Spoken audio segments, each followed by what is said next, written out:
Hello guys, it's me Sparkfinger, and today, on 25th of May 2021, Novel AI finally started its official alpha testing.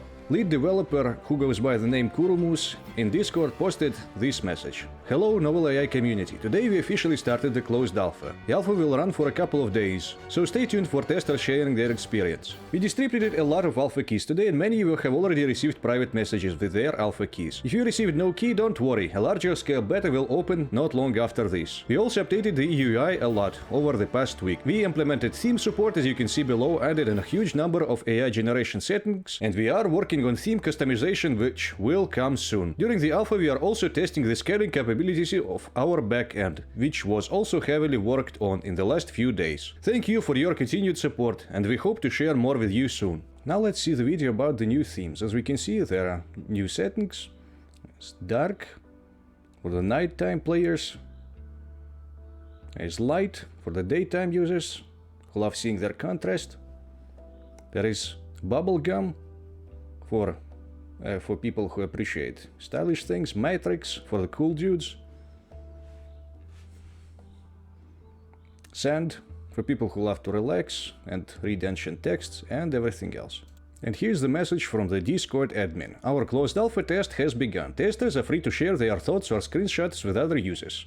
Our service will be online for a few days to collect usage data, but no actual user data, only the amount of requests sent, load, and processing time, so that we can deploy on a larger scale down the line. Basically, this alpha test isn't as much about generation of, different text, but it is about being able to handle a certain amount of people sending their inputs, loading up the GPUs on the server. And to showcase some of the new things, to make a shorter video more concise once again, I decided to pick out and show you some of the funniest screenshots from the alpha test already.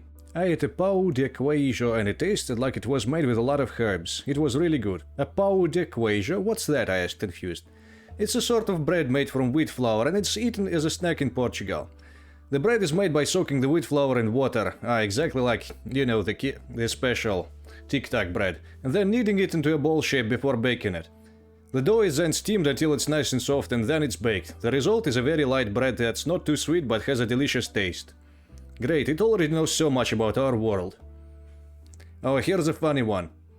Amongst a Mongol of Middle-earth, Minas Gerais was the most remote.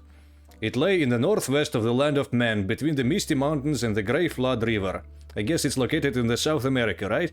A land of wild hills and deep valleys, where rivers flowed through forests and pastures, and where the mountains rose to great heights on either side of the fertile plain. The river that flowed out of the west bank of Lake Zuni ran down from the foothills of the arid Luin and then passed through the ancient kingdom of Turgon before it reached the sea at Sargos, or Pacific Ocean, Atlantic Ocean. The southern bank of the river was held by a small group of people, and their chief city was the City of Stones, where they built a series of tall towers called minas, which were used as watchtowers or as fortresses. Well, the funny thing about this meme is that Minas Gerais is a real city, and it thinks that it's something like Minas Tirith in Middle-earth. The mighty king Nebuchadnezzar of Babylon is explaining his bizarre dreams to his favorite slave Tyrion Lannister, and demanding an interpretation. I have dreamed that I was drowning in a sea of blood, and there were fish around me biting at my flesh. But I am the king of kings, and I cannot be killed by any man or beast. This is a sign from God Tyrion. It means that you are destined for greatness. But you've been a good slave, your majesty, not a very good king. I think you ought to abdicate so that someone else can rule the city. I would never do that, Tyrion. The people want me to stay on as their king. They love me and they will follow me even if I'm a little fat. You're not fat, your majesty. You're just old.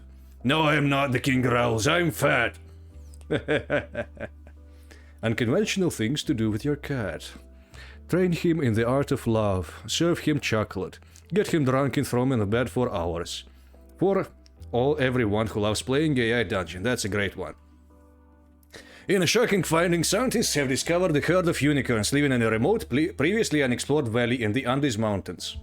Even more surprising to the researchers was the fact that the unicorns spoke perfect English. The discovery was made by the members of an expedition led by Dr. Robert Langdon, a professor at Stanford University and renowned expert on South American mythology. Dr. Langdon is also the author of many books including The Last Unicorn, Unicorns Incorporated, A History of Unicorns in America, and Unicorns, Science, Spirituality and Legend. He is currently working on a book about his time with the team exploring the valley. A team of researchers has been studying the unicorn legends and myths for years, but this is the first time they found evidence of their existence. The unicorns are believed to be around 300 years old and have lived in this valley for centuries. Roughly 3 centuries, right? They say that they were once hunted by the indigenous people of the region, but after the last ice age they moved into the mountains where they now live. There are 2 theories as to why the unicorns disappeared from the wild. One theory is that the unicorns were hunted to extinction by the natives because they were considered a threat to their crops and fields. Another theory suggests that the unicorn herd was destroyed by a disease carried by some of the locals.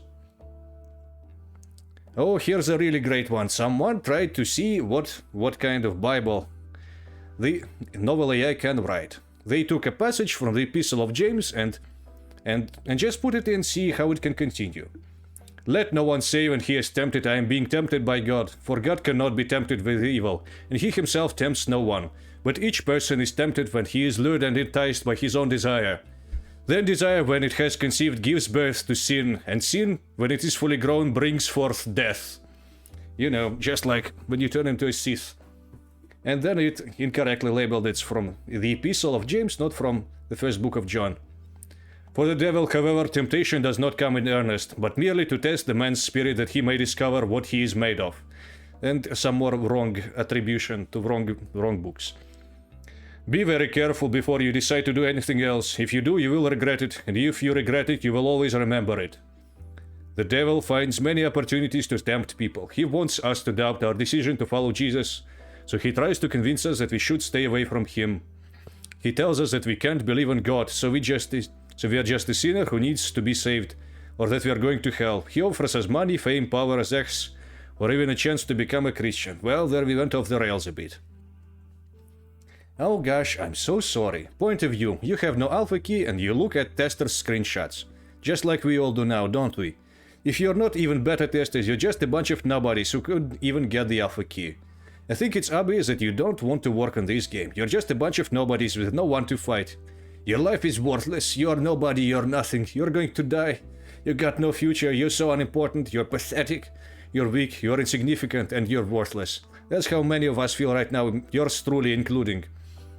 From what I understand, the alpha keys were handed out randomly because this particular test isn't as much about the generation of the AI, that's what the developers did themselves, but it is about the GPUs being able to handle the flood of people.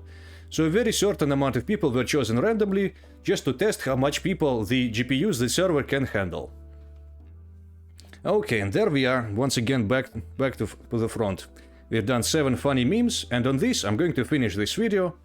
Please subscribe if you want to see more content about novel AI, or if you love any of my other content. I released a great world info tutorial in AI Dungeon yesterday. I personally really enjoyed this video, even though I kept thinking I made it in a poor manner.